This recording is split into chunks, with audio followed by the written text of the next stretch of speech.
Buenas tardes, bienvenidos a nuestro primer encuentro, que les propongo leer el Evangelio de San Juan, leerlo tranquilamente, sin apuro. No vamos a hacer un retiro, vamos a leer, tampoco son clases, no es un curso. Vamos a tratar de leer, de reflexionar, de manera de comprender el Evangelio, la palabra de Dios, qué nos quiere decir hoy Dios en nuestro contexto. Lo vamos a hacer, voy a explicar algunas cosas, pero no para que hagamos un curso sobre el Evangelio de Juan, sino para reflexionar y comprender. Estas reflexiones que vamos a compartir en estos encuentros parten de las lecturas comentadas que hizo un profesor, amigo mío, italiano, que se llama Luigi Santopaolo, y que yo creo que pueden ser muy fructíferas también para nosotros.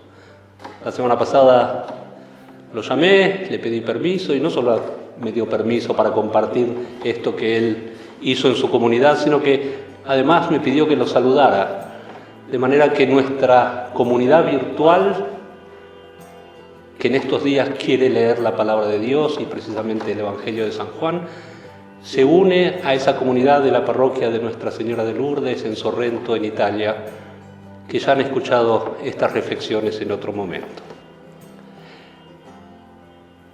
Y el Evangelio de Juan lo elegimos por un motivo preciso, porque Juan, cuando escribe su Evangelio, tiene una comunidad con una situación difícil, que está pasando un momento de tribulación que es parecido a este momento que estamos pasando nosotros. La comunidad de Juan es la comunidad más reciente de todas las comunidades del Nuevo Testamento. Y tuvo que pasar muchas tribulaciones. Por eso nosotros no solamente queremos ponernos en contacto con el Evangelio de Juan, con la palabra de Dios que nos transmite San Juan en su Evangelio, sino también queremos ponernos en contacto con esta comunidad que escuchó por primera vez ese Evangelio para la que San Juan escribió su Evangelio, y que es una comunidad, o fue una comunidad, que estaba atravesando un momento de crisis, un momento de tribulación, que es el momento de fines del siglo I después de Cristo. No queremos leer el Evangelio prescindiendo, sin considerar esa comunidad que nos lo ha transmitido.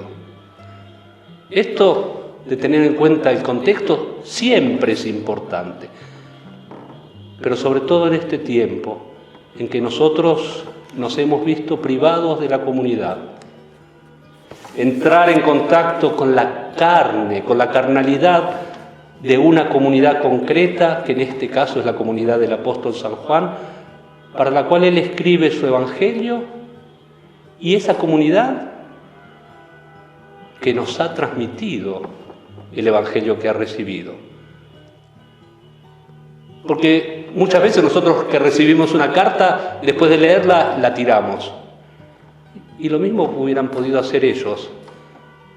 Hubieran podido traspapelar, perder, tirar ese escrito que habían recibido. Y sin embargo no, lo conservaron, y porque lo conservaron, nosotros hoy podemos leerlo. Esta comunidad de Juan transmite el Evangelio y transmite un anuncio de esperanza en una situación, en un contexto de tribulación que se parece al nuestro. Entonces tenemos que dejarnos consolar, no solo consolar por la palabra de Dios, sino también tenemos que dejarnos consolar por esta comunidad que vivió hace casi 20 siglos esta comunidad que es iglesia, como nosotros somos iglesia. El contacto con la carne de esa comunidad nos puede consolar, porque es lo que más nos falta en este tiempo, la carne de la comunidad.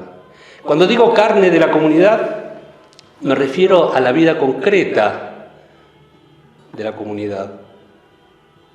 Una vida cargada de esperanza o cargada de sufrimiento, de consuelos y de tentaciones y desilusiones.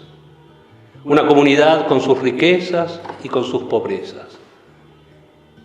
Y sabemos que la carne de la iglesia es el cuerpo de Cristo, de la cual nosotros nos hemos visto privados durante este tiempo de pandemia. Ya sea porque no hemos podido comulgar con el cuerpo de Cristo, pero también porque nos hemos visto privados de la vida de la comunidad, que también es cuerpo de Cristo. Tocamos la carne de esa comunidad en su contexto histórico.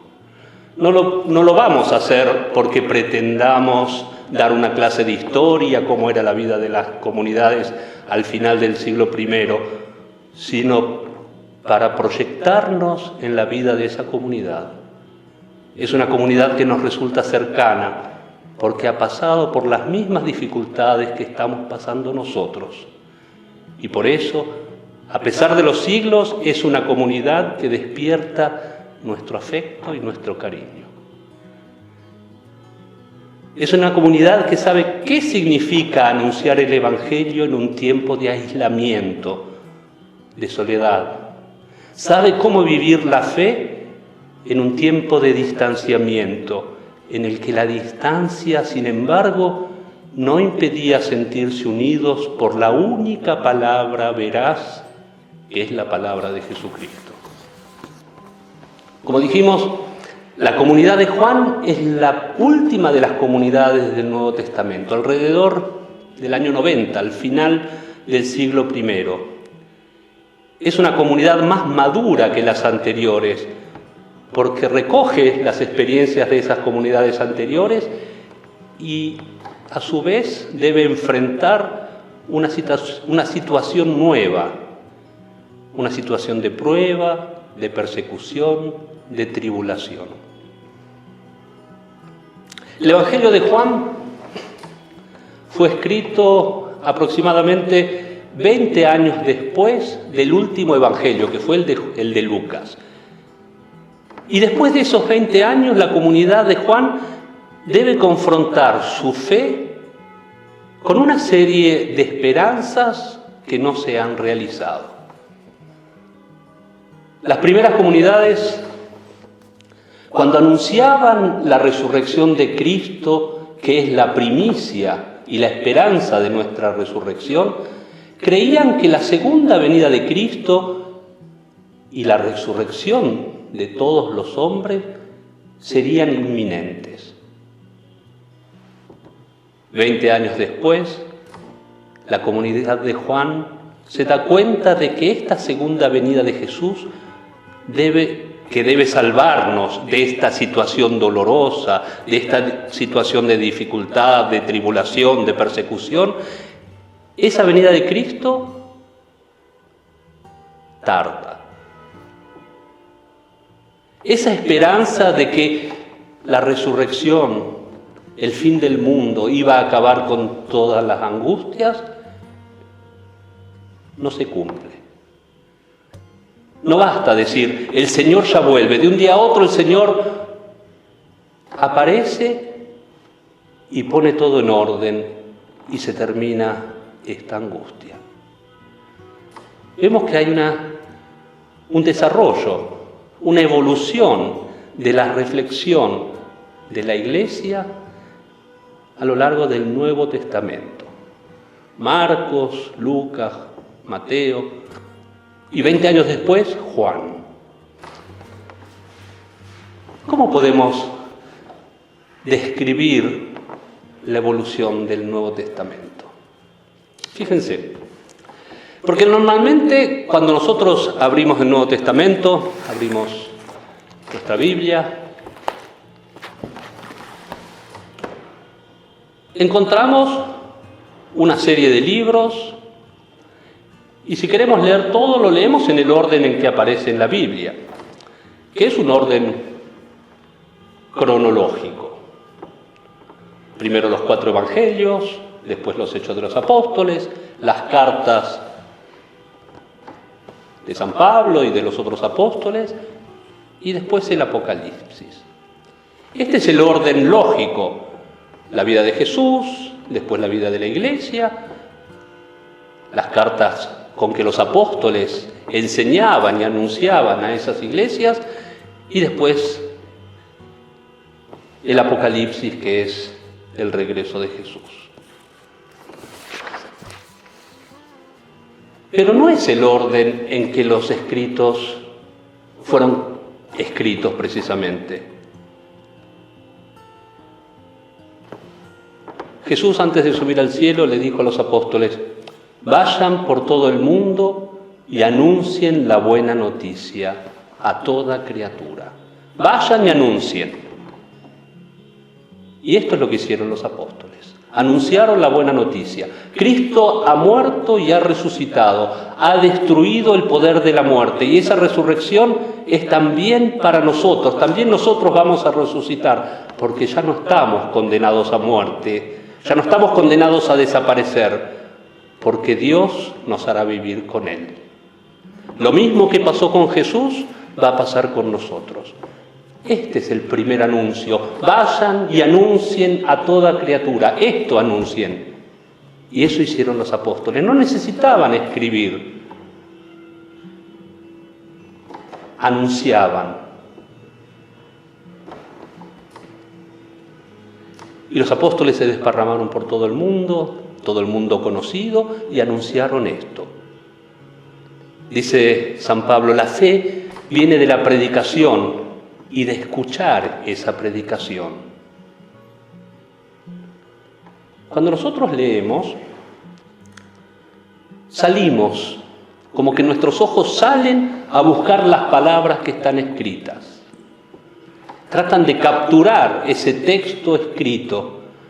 Pero cuando escuchamos, en cambio, el sonido, la palabra, el mensaje, no está afuera, el sonido entra dentro de nosotros. Hagamos la prueba, cierren los ojos y escuchen. Fíjense cómo esta palabra entra y llega hasta el corazón. Cristo venció a la muerte. Cristo venció a esa muerte que quería vencerlo a Él, a esa muerte que quiere destruirnos a nosotros, a esa muerte que quiere destruirte a vos. Dejemos que la palabra entre en nosotros, que esa palabra llegue al corazón y que allí sea fecunda. ¿Y esto significa que no hay que leer? No significa eso. Pero hay que leer de una manera especial, no como saliendo de nosotros mismos, sino dejando que la palabra entre de nosotros. Que no sea un saltar afuera, sino un dejar que el mensaje entre en nosotros hasta lo más profundo. Volvamos al Nuevo Testamento.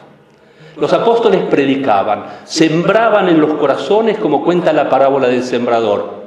Mejor dicho, eran ministros de Dios, que es el verdadero sembrador de la palabra en nuestros corazones. Y el primero que escribió después del anuncio fue San Pablo, porque había trabajado en muchas comunidades y no podía estar en todas al mismo tiempo. Entonces necesitaba escribir, y es el primero que escribe, alrededor del año 50 después de Cristo. 20 años después se empiezan a escribir los evangelios, Marcos, Mateo, Lucas, y otros 20 años después, alrededor del 90, el evangelio de Juan. En nuestras Biblias, San Pablo aparece después de los evangelios, porque San Pablo predicó y trabajó después de la muerte de Cristo. Entonces era necesario contar primero la vida de Cristo y después la vida de la iglesia, y San Pablo en la iglesia y San Pablo en las comunidades. La Biblia ordena los libros según la cronología de la historia. La vida de Jesús, el nacimiento y el desarrollo de la iglesia, las cartas escritas a esas iglesias y el Apocalipsis. Pero esto no nos permite prestar atención al desarrollo del Nuevo Testamento, a cómo fue desarrollándose este anuncio desde que es la predicación de ese mensaje esencial del cristiano. Cristo murió y resucitó, venció a la muerte en Él y en nosotros. No nos permite prestar atención entonces a este desarrollo desde el anuncio esencial a lo que encontramos escrito en estos libros. Si queremos ver cómo se desarrolla y crece la Iglesia, tenemos que prestar atención a este orden en que fueron escritos a partir de lo esencial.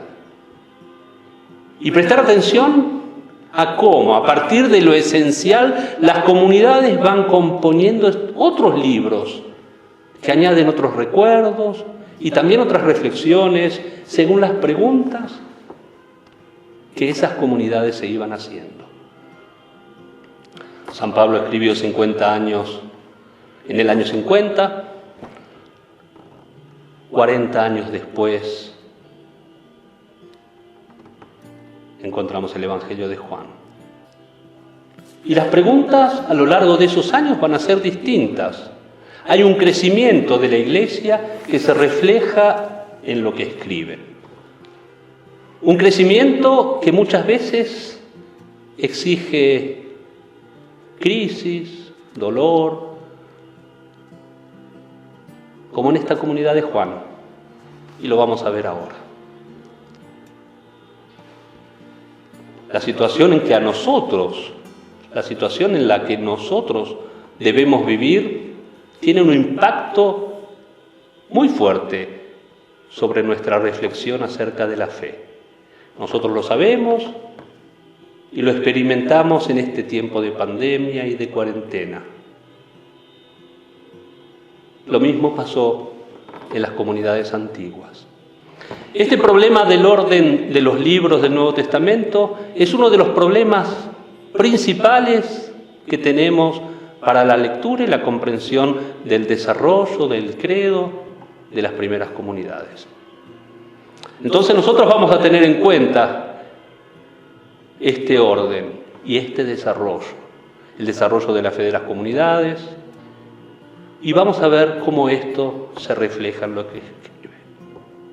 Se refleja en todo eso que encontramos en el Nuevo Testamento, que es fruto de su experiencia,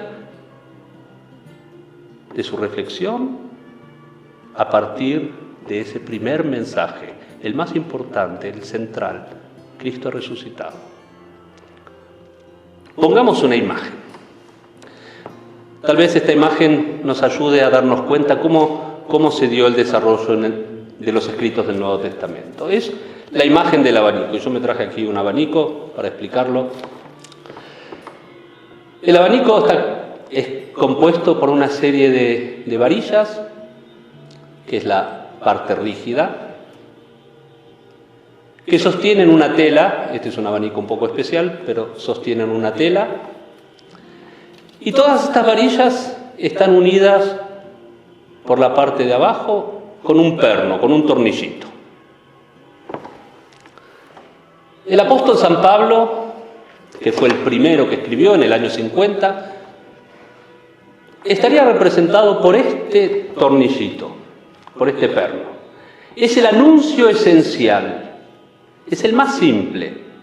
Cristo murió y resucitó por nuestra salvación.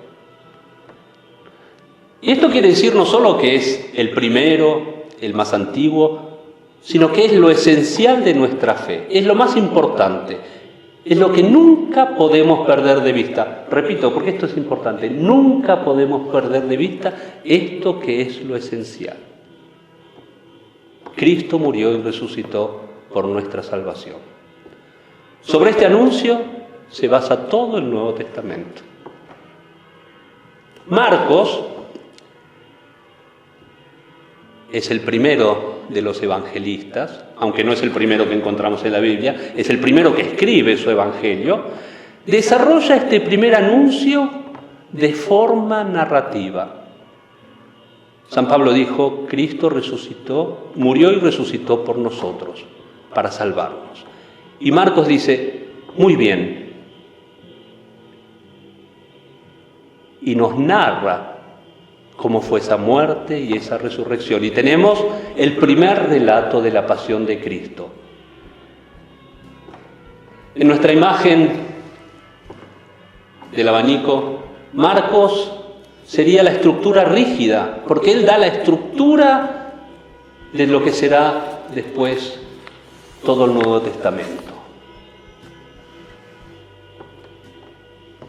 El Evangelio de Mateo y el Evangelio de Lucas son como esa tela que une las varillas y ellos expanden lo que había dicho Marcos. Marcos nos deja un evangelio que es bastante breve también, el más breve de todos. Pablo, el anuncio esencial. Marcos nos da la estructura. Mateo y Lucas expanden el abanico, esa estructura que nos había dejado Marcos. Así tenemos los tres primeros evangelios, Marcos, Mateo, Lucas, escritos en este orden. ¿Y qué pasa después de Lucas? Después de Lucas surge un problema enorme, porque Mateo y Lucas abrieron el abanico. ¿Y qué pasa si yo pretendo abrir más este abanico? Si pretendo abrirlo más, se rompe. Y después de Lucas surgieron otros escritos que nosotros conocemos con el nombre de apócrifos.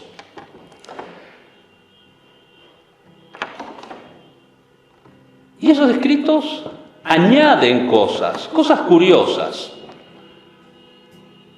pero cosas que pierden de vista lo esencial. Les cuento algunas de las cosas que narran los evangelios apócrifos para que se den una idea. Son muchos escritos, muchos libros, pero algunos cuentan la historia de la partera de la Virgen, o qué cosa hacía Jesús en la escuela, cómo puede ser que la sabiduría de Dios tenga que ir a la escuela a aprender y al final resulta que sabe mucho más que el maestro y lo deja en ridículo al maestro, o cómo jugaba Jesús con sus amigos. Cosas de este tipo, cosas que no son malas, pero son distractivas porque nos hacen perder de vista lo esencial. Jesús murió y resucitó por nosotros. En este contexto, entonces, tenemos el Evangelio, los tres sinópticos, Marcos, Mateo y Lucas, que han expandido ese mensaje esencial, sencillo y conciso de Pablo, la pretensión de ampliarlo todavía más, y viene Juan en el año 90 y ¿qué hace? Cierra. Juan cierra el Evangelio. ¿Y qué quiero decir con que cierra? Pone un límite a esa dinámica de expandir el Evangelio porque pretende volver a lo esencial. De vuelta. Cuando parece que nos estamos distrayendo con cosas que no son lo más importante, Juan cierra y nos dice lo esencial. Habíamos puesto ya un ejemplo. Cristo ha muerto y resucitado. Veamos otra afirmación de Pablo sobre la encarnación y el nacimiento de Jesús. Pablo dice en la carta a los Gálatas, si quieren buscarlo, en el capítulo 4, versículo 4, hablando de Jesús, nacido de mujer, nacido bajo la ley. Una frase, ¿ves? Sencillo, lo esencial. ¿El anuncio es suficiente? ¿Es suficiente esto para nuestra fe? Sí, es suficiente. Nacido de mujer, nacido bajo la ley, lo esencial. Y a partir de este anuncio esencial de Pablo, podemos saber que Jesús no tuvo un nacimiento ordinario. La afirmación nacido de mujer es un poco extraña, porque el pueblo judío, cuando hacía referencia a la genealogía, lo hacía por línea paterna, nunca por línea materna.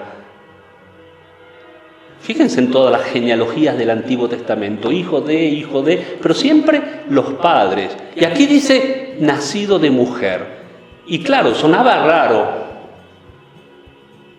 Y Marcos, entonces, esta afirmación concisa de Pablo la pone en una narración. En el capítulo 6 del Evangelio de Marcos, Jesús está predicando.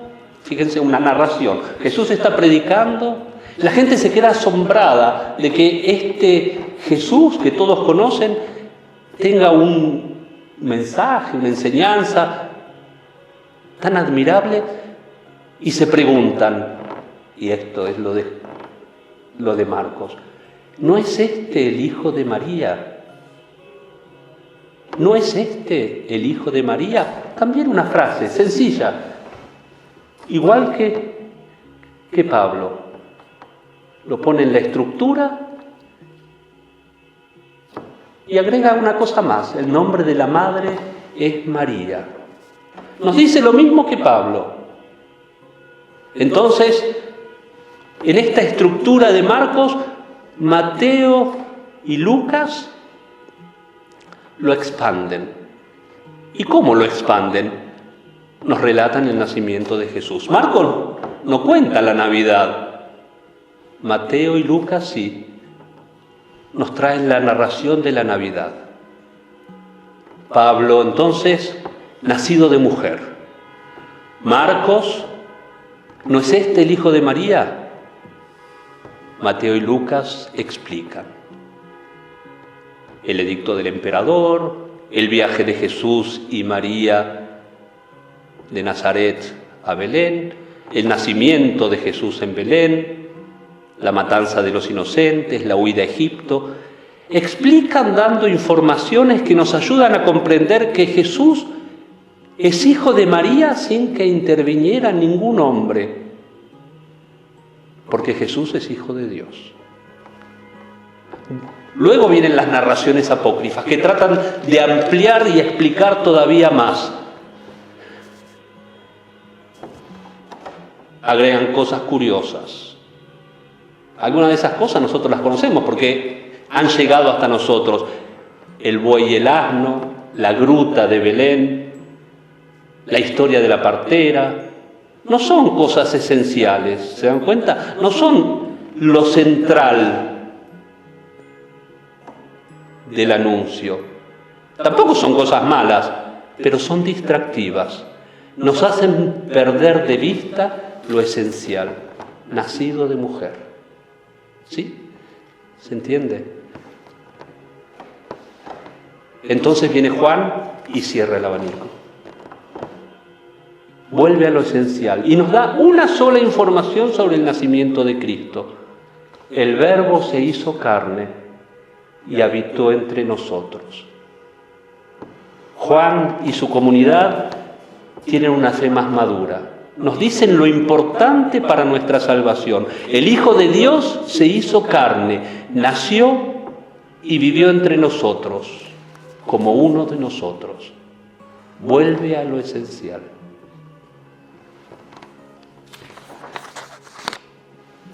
Al final del capítulo 20 del Evangelio de Juan nos dice: Jesús hizo muchos otros signos que no están narrados en este libro. Estos han sido narrados, han sido escritos para que ustedes crean. Lo que Juan nos narra es suficiente para que ustedes, para que nosotros, para que toda la iglesia de la historia crean y se salven. ¿Cuántos signos cuenta Juan? 7. 7 son suficientes para nuestra salvación. En este tiempo de dificultad, de aislamiento, que puede causar alguna crisis en nuestra vida de fe, el Evangelio de Juan nos va a acompañar para hacer esto que hizo Juan y lo que hizo la comunidad de Juan. Cortar un poco. En la parábola de la vid verdadera, en el capítulo 15 de Juan, Jesús dice: yo soy la vid verdadera, mi Padre el viñador. Todo sarmiento, toda rama que no da fruto, mi Padre lo corta. Y toda rama que da fruto, la poda para que dé más fruto. Estamos en una época de poda, pero no perdamos la esperanza. El Evangelio de Juan, la comunidad de Juan nos van a acompañar mostrándonos qué es lo esencial del anuncio de Jesús. Hay un aspecto de la vida de esta comunidad de Juan que la hace más cercana a nosotros. Si leemos en el libro de los Hechos de los Apóstoles, vamos a ver que los apóstoles y los primeros cristianos iban al templo. Y los que no vivían en Jerusalén iban a la sinagoga. Jesús en Cafarnaúm también fue a la sinagoga y los primeros cristianos hacían lo mismo. ¿Y qué hacían en la sinagoga o en el templo? En primer lugar, escuchaban la palabra de Dios. Las sinagogas tenían los rollos donde estaba escrito el Antiguo Testamento, escrita la palabra de Dios. Después de escuchar la palabra de Dios, uno de la comunidad explicaba, hacía la catequesis y después rezaban todos juntos. Pero a la comunidad de Juan le pasa algo terrible, que la hace más cercana a nosotros. Algo que no le había pasado a las comunidades de Marcos, de Mateo, de Lucas. Los judíos en el año 90 dicen: ustedes que creen en Jesucristo no son judíos, no pueden entrar más en las sinagogas. Son echados de la vida de la sinagoga. El viñador los poda, dice Jesús. No pueden participar de la liturgia, pero sobre todo no pueden escuchar la palabra de Dios. Nosotros tenemos todos una Biblia en casa, 1, 2, 3. En la época, en el siglo I, era imposible esto, no hay imprenta, un libro es carísimo. Y participar en la vida de la sinagoga les permitía seguir escuchando esa palabra que habían escuchado toda su vida, porque en general la gran mayoría eran judíos que habían creído en Jesús y se habían hecho bautizar. La exclusión de la sinagoga es una experiencia muy dura para esta comunidad. Se quedan sin el alimento de la palabra de Dios, semejante a nuestra experiencia. Muchos se han quedado sin poder recibir el alimento eucarístico. ¿Y qué hace Juan con esta comunidad, con su comunidad? Juan le dice lo que vamos a escuchar más profundamente la semana que viene, en el prólogo del Evangelio. La palabra, esa palabra que estaba escrita, esa palabra que leíamos, esa palabra que está en la sinagoga, en los rollos de la sinagoga, esa palabra es Jesucristo.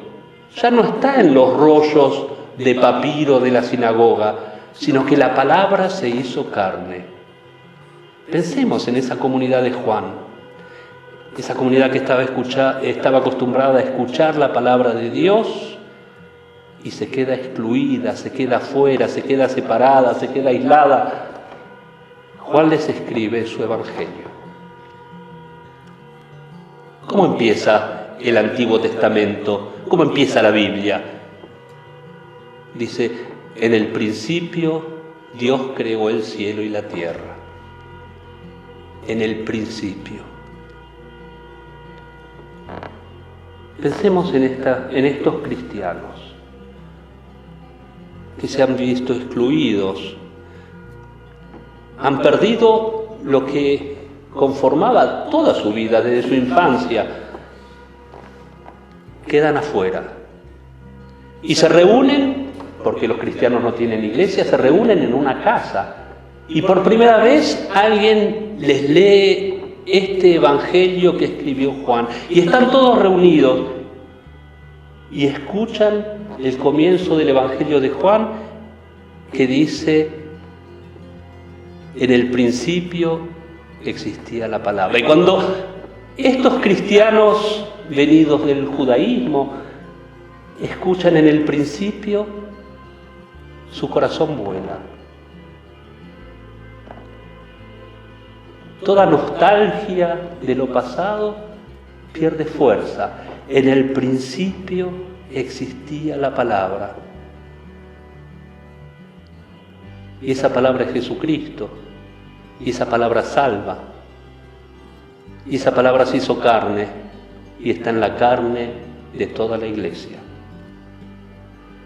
También nosotros podemos sentir nostalgia por todas esas cosas a las que estábamos acostumbrados y de las que ahora no podemos participar. No dejemos lugar a la nostalgia, porque la palabra se hizo carne. Tenemos la palabra de Dios que se hizo carne, Jesucristo.